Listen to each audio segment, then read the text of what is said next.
Assalomu alaykum qadrli yurtdoshlar, qadrli kanalimiz a'zolari. Xudo xolasa chiroyli holatda 20 kishilik komplektimizni Namanganga chortoqqa olib kelib, chiroyli holatda ustanovkalarni qilib berdik. Stolimizni 6 metr qilib berdik. Eniga 120 holatda 4 ta bir xilda kombinatsiya qilib simal oyoqlarni qo'yib berdik. Stullarimiz 100% yonga oyoq ochda bo'ldi. Sifatlariga bir baho bersanglar ham bo'ladi. Gabaritlari ham ancha katta holatda chiqarib berdik. Ko'rsanglar bo'ladi. Sidinasiga 15 sm machalka qo'ydik. Turetskiy moshi materiallar bilan qoplab berdik. Orqa tomonlarini mana juda chiroyli holatda skladka pardali holatda ishlab berdik.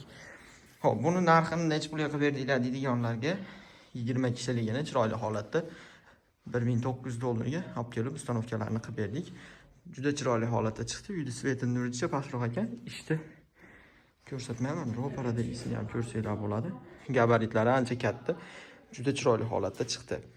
12 kishiligini necha pul deydiganlarga 12 kishiligini 1000 dollardan xudo xolasa chiroyli qilib beramiz. Bemalol aloqa qilsanglar bo'ladi. Stollarni ham MDF qilib berdik chiroyli holatda. Sifatlarini bir ko'rsanglar bo'laveradi. Manzilimiz bilasizlar, Andijon viloyati Oltinko'l tumanida joylashgan. Xudo xolasa optim mebellar, barcha turdagi mebellarni ishlab chiqarib beramiz. Bemalol aloqa qilsanglar bo'ladi. Sifatlarini holatini ko'rsanglar bo'ladi. Juda chiroyli holatda tushdi. Uyda svetiga ham, ishimiz sifati ham zo'r holatda tushdi.